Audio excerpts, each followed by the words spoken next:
نماز فجر پڑھنے کے بعد فوراً ایک تسبیح جس نے پڑھ لی، اللہ تعالیٰ اسے غیب سے رزق اور مال و دولت عطا فرمائیں گے۔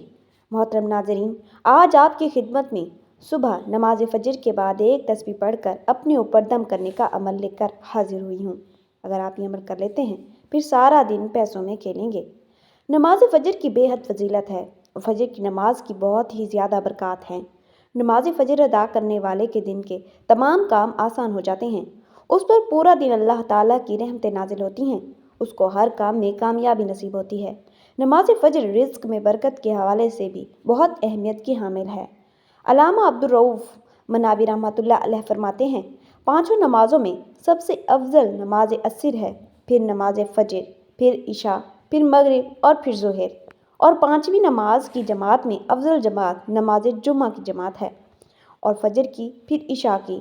جمعہ کی جماعت اس لیے افضل ہے کہ اس میں کچھ ایسی خصوصیات ہیں جو اسے دیگر نمازوں سے ممتاز کرتی ہیں، جبکہ فجر و عشاء کی جماعت اس لیے فضیلت والی ہے کہ اس میں مشقت یعنی محنت زیادہ ہے۔ نماز کی پابندی جنت میں لے جائے گی۔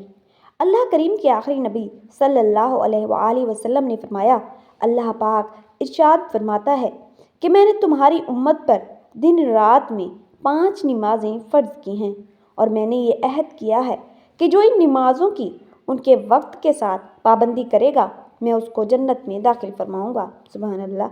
اور جو پابندی نہیں کرے گا تو اس کے لیے میرے پاس کوئی عہد نہیں۔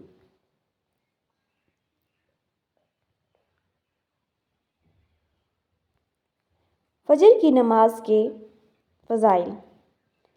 امام فقیہ ابو اللیث سمرقندی رحمۃ اللہ علیہ نے حضرت کعب الاحبار رضی اللہ تعالیٰ عنہ سے نقل کیا کہ انہوں نے فرمایا، میں نے تورات کسی مقام میں پڑھا، اللہ پاک فرماتا ہے، اے موسیٰ، فجر کی 2 رکعتیں احمد اور اس کی امت ادا کرے گی، جو انہیں پڑھے گا اسے دن رات کے سارے گناہ بخش دوں گا، وہ میرے ذمے میں ہوگا۔ اے موسیٰ، ظہر کی 4 رکعتیں احمد اور اس کی امت پڑھے گی، انہیں پہلی رکعت کے عوض یعنی بدلے بخش دوں گا، اور دوسری کے بدلے ان کی نیکیوں کا پلہ بھاری کر دوں گا، اور تیسری کے لیے فرشتے موکل کروں گا یعنی مقرر کروں گا کہ یہ تسبیح یعنی اللہ پاک کی پاکی بیان کریں گے اور ان کے لیے دعائے مغفرت کرتے رہیں گے، اور چوتھی کے بدلے ان کے لیے آسمان کے دروازے کشادہ کر دوں گا یعنی کھول دوں گا، اور بڑی بڑی آنکھوں والی حوریں ان پر مشتاقانہ یعنی شوق بھری نظر ڈالیں گی۔ اے موسیٰ، عصر کی 4 رکعتیں احمد اور اس کی امت ادا کریں گی تو 7 یعنی 7 آسمان و زمین میں کوئی فرشتہ باقی نہ بچے گا، سب ہی ان کی مغفرت چاہیں گے، اور ملائکہ یعنی فرشتے جس کی مغفرت چاہیں میں اسے ہرگز عذاب نہ دوں گا۔ اے موسیٰ، مغرب کی 3 رکعت ہے، انہیں احمد اور اس کی امت پڑھے گی تو آسمان کے سارے دروازے ان کے لیے کھول دوں گا، جس حاجت کا سوال کریں گے اسے پورا کر دوں گا۔ اے موسیٰ، شفق ڈوب جانے کے وقت یعنی عشاء کی 4 رکعتیں ہیں، پڑھیں گے، انہیں احمد اور ان کی امت، وہ دنیا ما فہمہ یعنی دنیا اور اس کی ہر چیز سے ان کے لیے بہتر ہیں، وہ انہیں گناہوں سے ایسا نکال دیں گی جیسے اپنی ماؤں کے پیٹ سے پیدا ہوئے۔ اے موسیٰ، وضو کریں گے احمد اور اس کی امت جیسا کہ میرا حکم ہے، میں انہیں عطا فرماؤں گا ہر قطرے کے عوض یعنی بدلے میں پانی سے ٹپکے ایک جنت جس کا عوض یعنی پھیلاؤ آسمان و زمین کی چوڑائی کے برابر ہوگا۔ اے موسیٰ، 1 مہینے کے ہر سال روزے رکھیں گے احمد اور اس کی امت، اور وہ ماہ رمضان ہے، میں عطا فرماؤں گا اس کے ہر دن کے روزے کے عوض یعنی بدلے میں جنت میں ایک شہر، اور عطا کروں گا اس میں نفل کے بدلے فرض کا ثواب، اور اس میں لیلۃ القدر کروں گا، جو اس مہینے میں شرم ساری و صدیق یعنی شرمندگی اور سچائی سے 1 بار استغفار یعنی توبہ کرے گا، اگر اسی شب یا اسی مہینے بھر میں مر گیا اسے 30 شہیدوں کا ثواب عطا فرماؤں گا۔ سبحان اللہ۔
وظیفہ پڑھنے کے ساتھ ساتھ نماز کی پابندی بے حد ضروری ہے۔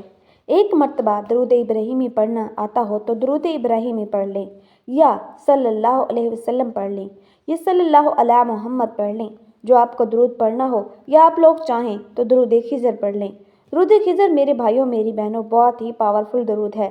صرف اگر آپ لوگ اس درود پاک کو ہی پڑھ لیں تو آپ کے تمام مسائل حل ہو جائیں گے۔ تو میں اکثر وظیفہ پڑھتا ہوں اور لوگوں کو بتاتا ہوں کہ جب بھی وظیفہ پڑھنے کی کوشش کریں درود خضر پڑھ لیں۔ آپ لوگ ایک مرتبہ درود پاک پڑھ کے اپنا آج کا عمل شروع کر سکتے ہیں۔ درود پاک پڑھنے کے بہت سے فضائل اور برکات ہیں۔ ایک مرتبہ میرے ساتھ بھی درود پاک پڑھ لیں تاکہ ثواب ملے۔ اللہم صلی علی محمد وعلی آل محمد کما صلیت علی ابراہیم وعلی آل ابراہیم انک حمید مجید۔ اللہم بارک علی محمد وعلی آل محمد کما بارکت علی ابراہیم وعلی آل ابراہیم انک حمید مجید۔ پہلے نمبر پر آپ لوگوں کو درود پاک پڑھنے کے بعد جو وظیفہ پڑھنا ہے وہ بڑا کمال کا وظیفہ ہے، بڑا ہی مجرب وظیفہ ہے۔ آپ کو یہ وظیفہ اپنے سیدھے ہاتھ کی انگلیوں پر پڑھنا ہے۔ سیدھے ہاتھ پر آپ کو یہ وظیفہ پڑھنا ہے، سیدھے ہاتھ کی پہلی انگلی پر یہ وظیفہ پڑھنا ہے۔ پہلے نمبر پر یا رشیدو یا رشیدو یا رشیدو 3 مرتبہ پڑھیں۔ سیدھے ہاتھ کی پہلی انگلی پر 3 مرتبہ یا رشیدو پڑھ لیں۔ 3 بار آپ نے جیسے ہی پڑھ لیا، اب دوسرے وظیفے کی طرف چلتے ہیں۔ دوسرا وظیفہ بھی آپ لوگوں کو اپنی اسکرین پر دکھ رہا ہوگا۔ یہ وظیفہ بھی بڑا ہی مجرب وظیفہ ہے۔ آج کا جو صبح کا عمل ہے غیبی دولت کا ہے۔ اس عمل میں آپ لوگوں نے سیدھے ہاتھ کی پہلی انگلی پر 3 مرتبہ یا رشیدو کا وظیفہ پڑھ لیا۔ اب دوسرے نمبر پر آپ کو پڑھنا ہے، اس وظیفے کو بھی میں آپ کو پڑھ کے بتاؤں گا۔ یہ وظیفہ بڑا ہی خاص ہے۔ اب آپ کو پڑھنا کس طریقے سے ہے سمجھ لیں۔ اب آپ کو سیدھے ہاتھ کی دوسری انگلی پر یہ وظیفہ پڑھنا ہے، یا مومنو 1 مرتبہ، پھر دوسری مرتبہ یا مومنو، اس طرح دوسری انگلی پر 3 مرتبہ یا مومنو پڑھ لیا۔ جب یہ وظیفہ بھی پڑھ لیں تو آخری وظیفہ پورا عمل سمجھنا، 1 سیکنڈ بھی آپ لوگ اسکپ مت کرنا۔ سیدھے ہاتھ کی تیسری انگلی پر جو وظیفہ پڑھنا ہے یہ وظیفہ بھی بڑا ہی خاص ہے۔ یہ پورا عمل ایک ہی وقت میں ایک ہی جگہ پر بیٹھ کر کرنا ہے۔ اب تیسرے نمبر پر جو وظیفہ آپ کو پڑھنا ہے یہ وظیفہ ہے یا رحیمو یا رحیمو یا رحیمو۔ آپ کو یہ وظیفہ سیدھے ہاتھ کی تیسری انگلی پر پڑھ لینا ہے۔ اس کے بعد ایک تسبیح لا الہ الا انت سبحانک انی کنت من الظالمین کی پڑھ لیں۔ یہ تسبیح بہت ہی کمال کی تسبیح ہے۔ اس تسبیح کی حضرت یونس بھی کہا جاتا ہے، کیونکہ حضرت یونس علیہ السلام کو جب مچھلی کے پیٹ میں ڈالا گیا تھا تو انہوں نے اسی تسبیح کا عمل کیا تھا، اور اسی تسبیح کی بدولت اللہ تعالیٰ نے ان کو معاف کرتے ہوئے مچھلی کو حکم دیا تھا، اور اس نے حضرت یونس علیہ السلام کو سمندر کے کنارے اگل دیا۔ جس طرح حضرت یونس علیہ السلام کی تمام پریشانیاں دور ہو گئیں، اسی طرح آپ کی بھی تمام پریشانیاں دور ہو جائیں گی، آپ کے بھی مسئلے مسائل دور ہو جائیں گے، آپ کے لیے رزق کے دولت کا انتظام ہو جائے گا۔ آپ کی جو بھی خواہش ہوگی، جتنا پیسہ آپ کو چاہیے ہوگا، جس چیز کی بھی آپ کو تمنا ہوگی، انشاءاللہ اللہ پاک آپ کی وہ تمام تمنا پوری فرما دیں گے۔ یہ تسبیح کا عمل آپ نے صبح فجر کی بعد لازمی کرنا ہے۔ اس سے سارا دن اللہ تعالیٰ کی رحمتیں اور برکتیں نازل ہوتی رہیں گی اور آپ کے تمام کام بنتے چلے جائیں گے۔ آپ کے رزق، کاروبار میں، مال و جان میں، عزت و آبرو میں اللہ تعالیٰ وسعت اور برکتیں عطا فرمائے گا۔ تو آپ نے نماز فجر کے بعد بتائے گئے طریقے کے مطابق یہ عمل کر لیا تو اس کے بعد آخر میں آپ نے درود پاک پڑھ کر اللہ تعالیٰ سے اپنی تمام حاجات کے لیے دعا بھی مانگنی ہے۔ اس کے علاوہ اپنے گناہوں کی بخشش کے لیے استغفار کی بھی کثرت کرنی ہے۔ دعا ہے کہ اللہ تعالیٰ میرا سنانا اور آپ کا سننا اپنی بارگاہ میں قبول و منظور فرمائے، آمین۔ ناظرین، گزارش ہے کہ اللہ تعالیٰ کے 99 ناموں میں سے کوئی ایک نام لکھ کر کامنٹ میں ضرور شیئر کریں۔ اللہ تعالیٰ ہم سب کا حامی و ناصر ہو، آمین۔ جزاک اللہ۔